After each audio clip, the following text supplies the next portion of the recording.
Hello, my precious lovelies. This is Kat Moonchild. I am a psychic, I am a medium, I am also a Reiki master and shaman in training. I know it's been a while. Very sorry. I actually wanted to finish up my follow-up from when I did my shadow work video and how to do shadow work safely, properly, so that you're not flooding yourself. I gave you some tools and some tips and some tricks on how to do that. If you're not sure how to do that, please go check that video out. I'll try to make sure I put a link down below in the description box so you can follow up and watch that video as well. But today we're going to be focusing all on the inner child, which is a lot of people's favorite subject. Inner child work. First, let's talk about what inner child work actually is. A lot of people talk about inner child and what the inner child actually is. There's a metaphysical thought process that the inner child is actually our base emotional needs. So all the things that we felt as a child and all those needs that we felt were not met as a child, that's what the focus of healing the inner child actually is. So there's a purity to that, but those are very unfiltered, unbiased emotions. So when you're thinking of how you would deal with yourself emotionally, okay, if you're angry, let's say you have a little 4-year-old and that little 4-year-old is mad, you're not going to reason with that child necessarily, and you're not going to be able to just talk that child down all the time.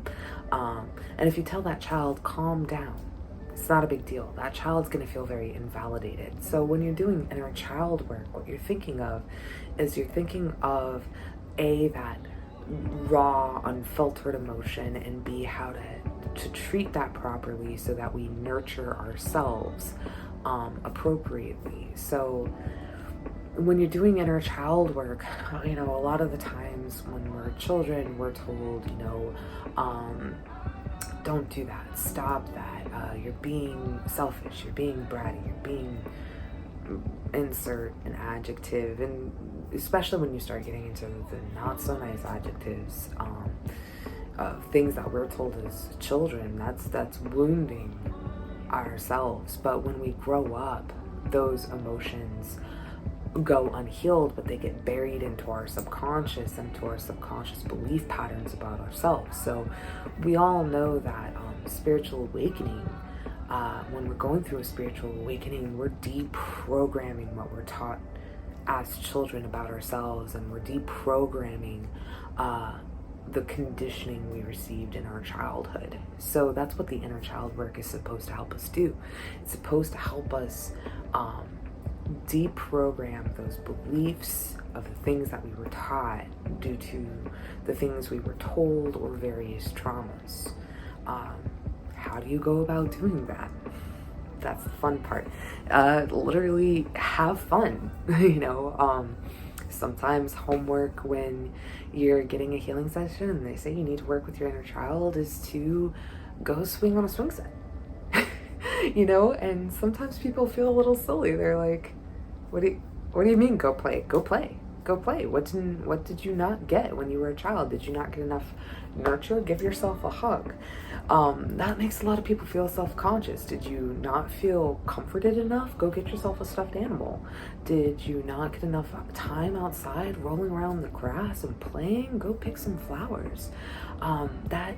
That kind of inner child work is very interactive, okay? This is not something that you just meditate with. Now, you can meditate with it, but the people that can do the meditative work and the guided journeys to go down and meet their inner child, what you'll find when you're connecting with inner child is oftentimes they're very stubborn or they don't want to listen, and I've seen that a lot in the energy work I've done where the inner child just was not being paid attention to. I've seen inner children just want to sit in a corner lifeless. How do you bring that child back from that break? Love, nurture, patience, comfort. These are all the things you have to give to yourself, okay? And sometimes when we're doing inner child work, there's almost like a rift between what our inner child is doing and who we are as adults. There's actually some great books, especially by author Thich Nhat Hanh. This is not the first time I've mentioned Thich Nhat Hanh, but when we're doing meditations, one of the things we can do is have a conversation with our inner child. And, you know, part of the nurture is, you know, reclamation of power. You know, I am no longer in danger because I have control over my environment. I am an adult. I make the choices. I control what happens, what I allow into my sphere. But that also comes with a great deal of respect and boundaries. And when we make a promise to our inner child, where we will nurture our inner child, we will do these things for our inner child, if we break those promises, sometimes that can lengthen the healing process. You also want to remember that too. Don't break your promises to yourself when you're really focused on doing inner child work. If you promise yourself that you'll give yourself that time, that attention, that rest, that nap, that play, whatever it is that you're promising yourself to give to yourself to heal that inner child, if you break your promises, you're damaging the trust. So if you think again of the innocent child, an innocent child is putting all their trust and all their faith in you to keep your promise. And broken promises to a child is something that's very sacred to a child. The child, when you break that promise with the child remembers that very deeply. So the inner child is going to have a hard time trusting that promise again. So if you promise to protect yourself, do your best to protect yourself.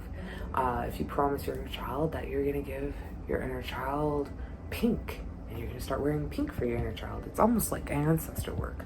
Really, when you start delving into the active level of healing your child, just like healing ancestral trauma, generational trauma, and ancestral wounds. Again, it's a very hands-on practice. You can also make an inner child altar. One of my favorite things to suggest when I'm saying inner child altar is things like finger paint. Finger paint a picture for your inner child and put that on your altar. I do feel like creating an altar setup video would also be very, very helpful. You can make an altar that, again, not only do you put like items on, like the finger painting that I just described, but you can also put things like rocks or fairy memorabilia. If you feel drawn to that, you can put all sorts of items on this altar. Stones that help with inner child healing, especially trauma, are things like rondite, rhodochrosite, tangerine quartz. These all help connect to that. And angel stones like angelite or amphibole. Rose quartz is a really, really great one to help us with inner child work as well. So remember stones, especially stones that help with self-love in the healing, and most of the inner child issues you'll primarily find in the lower chakra system, like root, sacral, solar plexus, depending on what those issues were. Okay, so don't forget that when you're doing your work. And once you put this altar together, all right, so let's say I'm putting things that I know I loved as a child, like my favorite flowers, if they were dandelions, because I loved making wishes, or daisies or roses, with those stones, and a little offering bowl and a pink candle to help encourage self-love, and some of the things that may be my favorite colors. Maybe because I loved Lisa Frank as a child, or unicorns, I'll have unicorns on the altar, or rainbow colors because I loved that, glitter, things like that. And this is all things that I would probably put on my inner child altar. When I did have one, I had a huge bismuth heart for my inner child because I loved bismuth and rocks, period, even when I was a kid. So I put that on my inner child. I put purple because purple was my favorite color as a child. Pink was for a long time, but when I was a child, I loved purple most of all. I put that on my altar, and the chakra colors and things that just represented what I know my inner child would love. I would do my favorite activities that I enjoyed as a kid. Like I said, playing on the swings. I would play on the swings. I would go to the beach and play in the waves or build sand castles. These are all very, very small but profound things that you can do to help with inner child work, especially the play, especially as adults. We don't get enough play in our lives. So huge fundamental part of the inner child work is play, enjoyment, not forgetting that innocence, the simplicity. And doing inner child work brings us back to those when life was magic, when life was simple, when we dreamt, when we had dreams, when we believed in unicorns and fairies, when we believed in all of that, when we believed magic was real.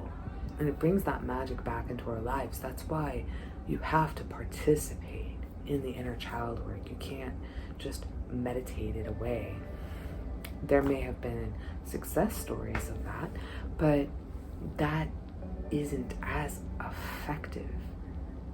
It's about returning to being a child and giving yourself all the love, nurture, attention, anything that you did not receive. Hearing yourself, listening to yourself, providing you with that love that you needed. So remember that. Inner child work is actually very, very simple. It's very, very enjoyable once you let down your guard and just have fun with it. Period. That's the best part about inner child work, is just go have fun. Don't think so hard about what it is that you're doing. Don't think so hard. Don't get embarrassed. And just roll with it and smile. It's supposed to be fun.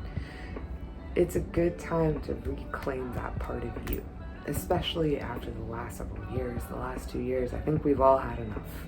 So if you are interested in doing inner child work, though this is a very short video, though there's not a lot there, it is that simple. That's the best part of inner child work, is it's simplistic. And it should be, because fun, enjoyment, laughter, and remembering how to love yourself properly doesn't and shouldn't have to be so hard. Just take baby steps, one thing at a time. Remember the thing you wanted most when you were a kid and go from there. So, namaste. I love you. And I also have some more news. I forgot to mention this at the beginning of the video. I am now on TikTok as well. So for all of you out there that have a TikTok, I'm uploading little bits of, again, teaching information, little funny things, little hacks and tips and tricks. And I kind of want to put like little information out there. Most of the videos are like 1 minute to 3 minutes, but you know, you never know. Maybe you'll actually learn something real fast. If you guys have any questions about anything that you want to learn about, anything you want to talk about, I'm always open to suggestion. Leave a comment down below in the comment section if you want to learn more about something. I'm your girl. I'm happy to share with you. Keep trucking, keep trying. One step at a time, you will get there. And remember, the journey of 1,000 steps starts with the single first step. Don't forget that. I love you all. You take care of yourselves. Namaste.